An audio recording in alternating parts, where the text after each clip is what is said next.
Today we're going to talk about Anna Mendieta, and she is born in 1948 and taken from us sadly too soon in 1985. What we are looking at here is probably her most famous series, or at least well-researched series that she did, and that's her Silhouetta series, which took place during the 70s. And you will see there's this date right here is 1976 to 2001, and it's actually interesting to think about the series in terms of when she's doing it versus when the photographs of it are being printed versus blah blah blah blah blah. You get the idea. But this was one of the major series she was working on before she died.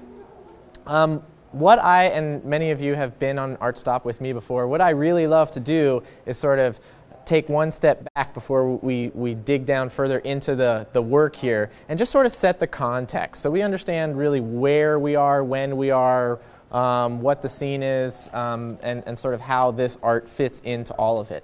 So thinking about the 70s and thinking specifically about this moment of 1970 and where the art world is right now, there's a ton of things going on, but three things that are going on that really are important for us to think about in terms of this work specifically are land art, body art, and feminism. And we'll start working our way through those.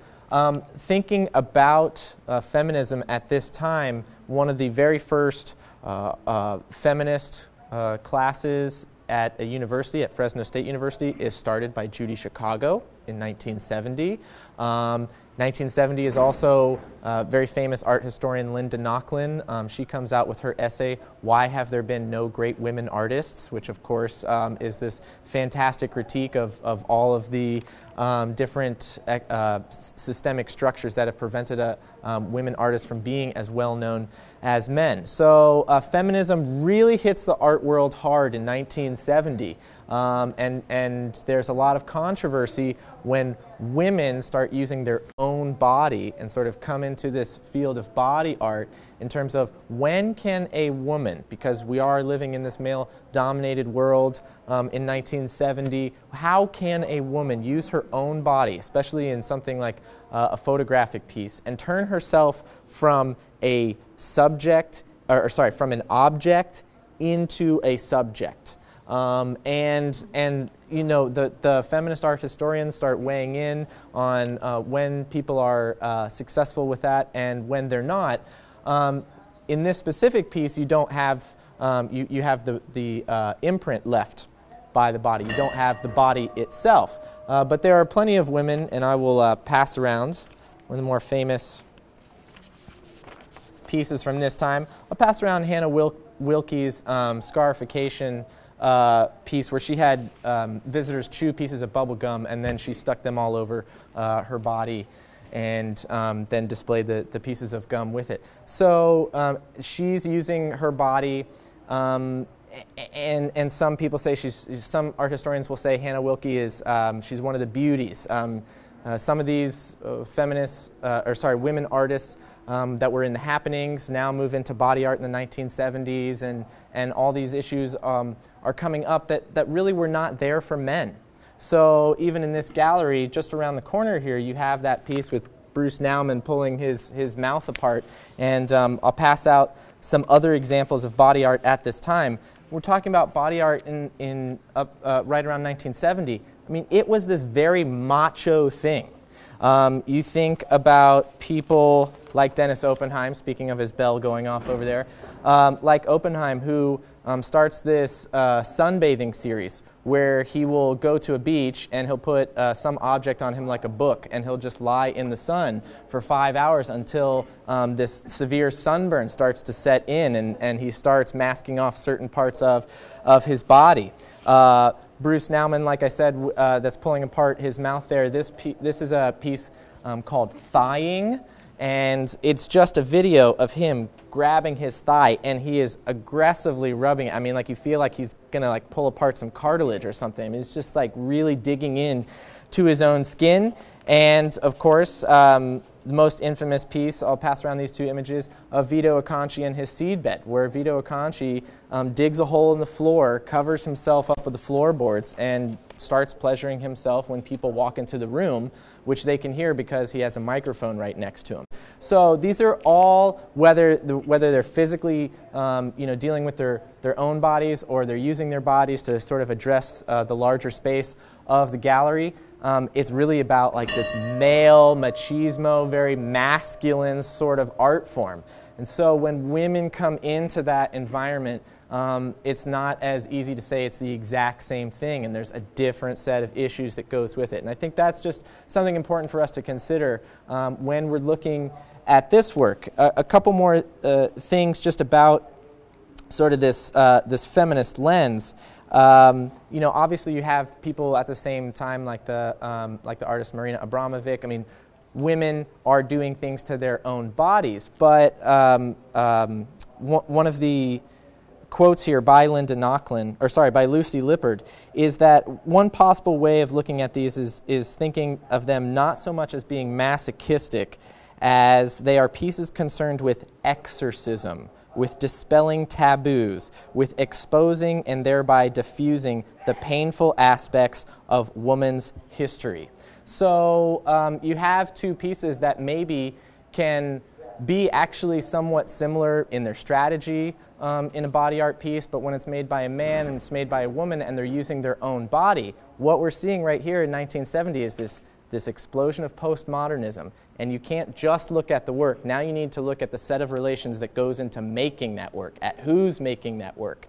So that's all really interesting. But as even huge fans, huge feminist art historians who are fans of Ana Mendieta's work will be the first to say, you can't just say she's a feminist artist. That's a little too limiting.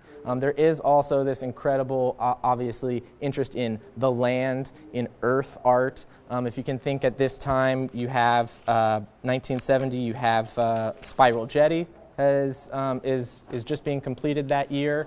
So, Michael Heiser's out in the desert with a huge bulldozer moving pieces of earth around. So she is working in this environment where body art, where earth art, these are all very, they're new, but they're also very normal ways of working for artists at this time. And both of those are informing her art. And so she was sort of asked, well, what kind of artist are you? Are you a feminist artist? Are you a land artist? And she said, well, I make earth body art. So that's the hyphen category that she uses for herself. Going into her biography a little bit, she is born in Havana, so she is Cuban, and at age 13, so not when she's really little, but when she can absolutely remember this. Everything is happening in front of her eyes, and she can remember it all for the rest of her life. Her parents pack bags for her and her sister, and they go to the airport, and they send her to Iowa City. There is an operation conducted by the CIA called Operation Peter Pan, where you could, if you were, let's say, a political figure in Cuba, and maybe you had fell out of favor with Castro, or you weren't getting along with Castro, and you needed to get your family out, this was one way to at least get your kids out. So it was just focused on kids, but thousands and thousands of Cuban children came to the United States through this operation. Ana Mendieta ends up in Iowa City. So she has this huge sense of displacement. And she's trying, as a young teenager, all of a sudden she's trying to figure out her own identity.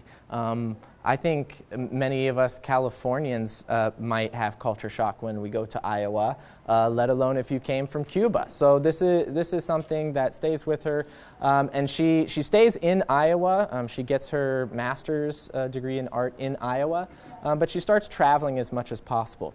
These works, for instance, are made in Mexico. She starts going down to Mexico and exploring pre-Columbian sites. She's really interested in looking at cultures, at faiths, at spiritual practices, in which cultures have a little bit deeper connection to the earth. And that relates back to this identity crisis, or at least the idea of researching how is place how does place make our identities? How does that inform who we are? So she's making these works in Mexico. She is not Mexican, but she's exploring these pre-Columbian cultures that have a greater connection to the earth. And she's also exploring the Santeria religion. Santeria religion is this fantastic amalgamation of West African religion, Caribbean religion, actually some tiny influence of Roman Catholicism that was practiced by some people that the artist knew in Cuba. And so she starts getting more involved in that. And that was a religion that definitely had strong connections to the land, to earth, to the spirituality of the landscape.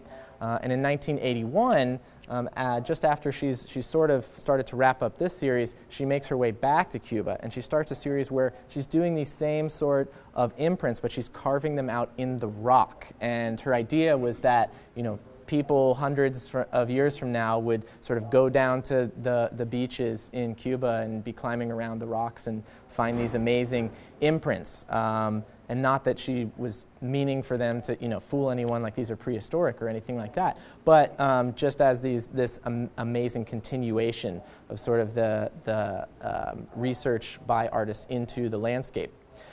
Getting back into the Silhouette series a little bit, here you can see that obviously this is in the best tradition of someone like Andy Goldsworthy, I think that we all know, a artist who is working with the very ephemeral effects of nature. She would create these silhouettes in anything from mud, sand, rocks, and then sometimes she would fill them in with anything from flowers, twigs, leaves, her own blood, gunpowder, all things that she knew were going to sort of, you know, dissolve very quickly. And that's why she knew right away that she had to pay attention to her videography and to her photography. She did consider the photographs not just as mere documentation, but actually as objects in themselves. She talked about how she very carefully would make these photographs, so she wanted to think about how to compose all of them, you know, when to take the photograph in the different parts of the decay of the piece. And then the pieces with gunpowder, those were sort of meant a little more to be spectacle and to be filmed. So she would light the gunpowder and film the piece burning. And again, that's one more reason why it's hard for any sort of one movement of the 1970s to claim her as their own, because she is working in film, she is working in photography, she is working in performance. So she's really this incredible intertextual artist. I wanted to just explain a few of the, here we go. Just wanted to explain a few of the forms here that she sort of wrote about in terms of sort of codifying what the different gestures of her art meant. And so she was exploring, like I said, the Santeria religion. She was looking at these different deities and life forces. And so she would make pieces where the arms raised and the legs together would signify a wandering soul. And that if she made one where she was reaching up to if she made a piece with a minimal space between the land and sea, or floating in water, that would represent a mixing of the earth and sea spirits. And that finally, if she made a piece with arms overhead, that would represent the merger of the earth and the sky. So you have this merging of different parts of the land all coming together. And I think a great way to sort of sum that up is when she was asked to describe, well, what is this overall practice that you're engaging in? She said that it was her attempt through ephemeral means to find one universal energy which runs through everything, from insect to man, from man to specter, from specter to plant, and from plant to galaxy. So kind of an incredibly noble task to be engaged in, to figure out those relations. Just to sort of end, I will not weigh in on this, but it is very controversial, of course, the way Anna Mendieta was taken from us, and she was married to very well-known minimalist sculptor Carl Andre. It's not clear if they had a fight or what happened, but she did fall out of their apartment window in New York and fell to her death. You know, the family has weighed in, the friends have weighed in. In the end, Carl Andre was completely exonerated of any wrongdoing, but there's lots of great articles out there for you to read about that. So I will leave it at that. Of course, like I said, if you guys want to stick around and talk more about this work, I'm going to be here. But for right now, thank you so much for coming. Appreciate it. Thank you.